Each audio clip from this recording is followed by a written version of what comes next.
नमस्कार दोस्तों, today education में आपका स्वागत है।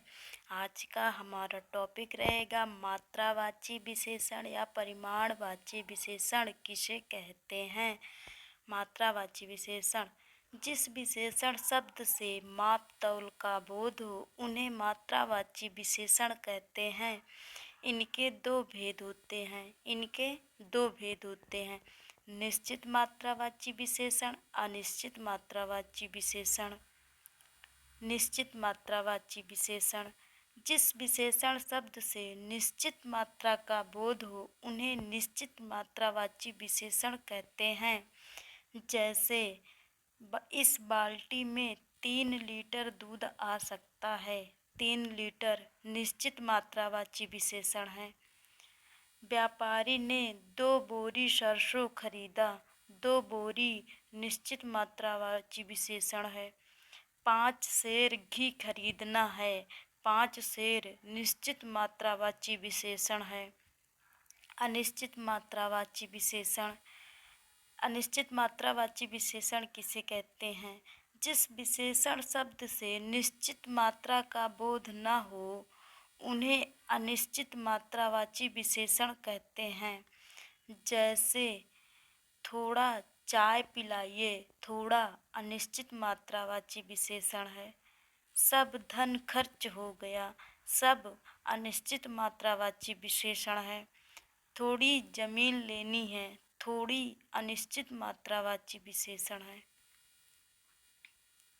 संख्यावाची विशेषण और मात्रावाची विशेषण में अंतर। संख्यावाची विशेषण में वस्तु की गणना की जा सकती है, जबकि मात्रावाची विशेषण में वस्तु की गणना नहीं की जा सकती है। वस्तु की गणना नहीं की जा सकती है। सर्वनामिक विशेषण, सर्वनामिक विशेषण किसे कहते हैं? जब सर्वनाम विशेषण का कार्य करने लगे तब वह सर्वनामिक विशेषण कहलाता है।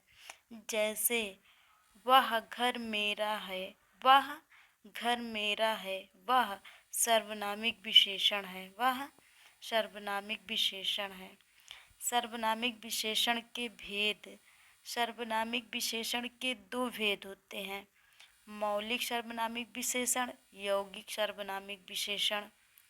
मौलिक सर्वनामिक विशेषण, जब मूल सर्वनाम विशेषण का कार्य करने लगे तब वह मौलिक सर्वनामिक विशेषण कहलाता है। जैसे यह किताब किसकी है, यह मौलिक सर्वनामिक विशेषण है। वह घर तुम्हारा है, वह मौलिक सर्वनामिक विशेषण है। वे व्यक्ति टहल रहे हैं, वे मौलिक सर्वनामिक विशेषण है। यौगिक सर्वनामिक विशेषण, यौगिक का तात्पर्य योग से बना हुआ। जब सर्वनाम योग से बना हो और विशेषण का कार्य कर रहा हो तो यौगिक सर्वनामिक विशेषण कहते हैं। जैसे मुझे वैसा घर चाहिए, मुझे वैसा घर चाहिए, वैसा यौगिक सर्वनामिक विशेषण है, यौगिक सर्वनामिक विशेषण है। आए हुए क्वेश्चन, वह नौकर नहीं आया, इस वाक्य में कौन सा विशेषण है? आरो यारो 2014 में आया है।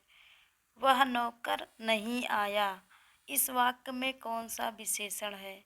सर्वनामिक विशेषण, गुणवाचक विशेषण, संख्यावाचक विशेषण, परिमाणबोधक विशेषण। सर्वनामिक विशेषण होगा। मेरा घर इसी शहर में है, मेरा घर इसी शहर में है, इस वाक्य में कौन सा विशेषण है? यूपी टेट 2016 में आया हुआ क्वेश्चन है। गुणवाचक विशेषण, गुणवाचक विशेषण, सर्वनामिक विशेषण, संख्यावाचक विशेषण, परिमाणबोधक विशेषण। कौन सा होगा? सर्वनामिक विशेषण। कौन? सर्वनामिक विशेषण होगा। विशेषण की तुलनात्मक अवस्था। विशेषण की तुलनात्मक अवस्था 3 प्रकार की होती हैं। पहला, मूलावस्था। जब विशेषण किसी अन्य विशेषण से तुलित न होकर स्वयं से तुलित हो, वह विशेषण की तुलनात्मक अवस्था मूलावस्था कहलाती है।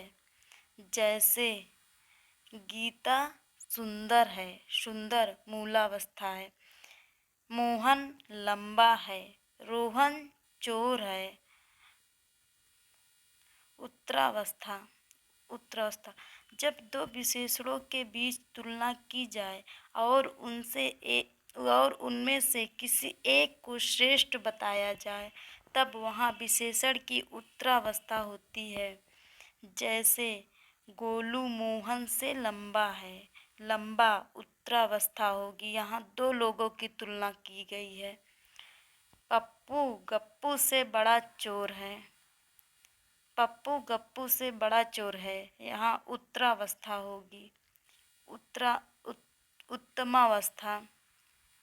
उत्तमावस्था, जब 3 या 3 से अधिक विशेषणों के बीच तुलना की जाए, उन सब विशेषणों में से किसी एक विशेषण को अन्य सभी से श्रेष्ठ बताया जाए, तो वहाँ उत्तमावस्था होगी।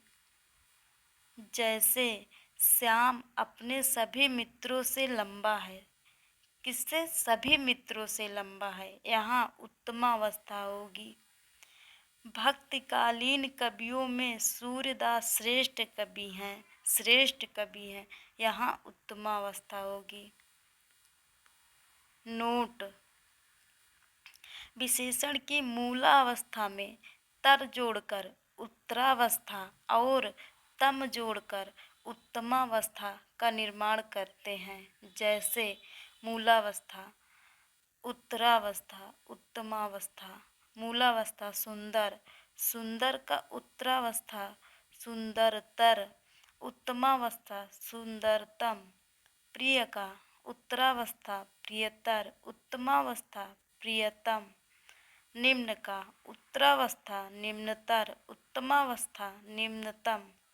लघु का उत्तरावस्था लघुतर, उत्तमावस्था लघुतम आदि। आज का वीडियो यहीं समाप्त होता है। अगर वीडियो पसंद आए तो लाइक, सब्सक्राइब और शेयर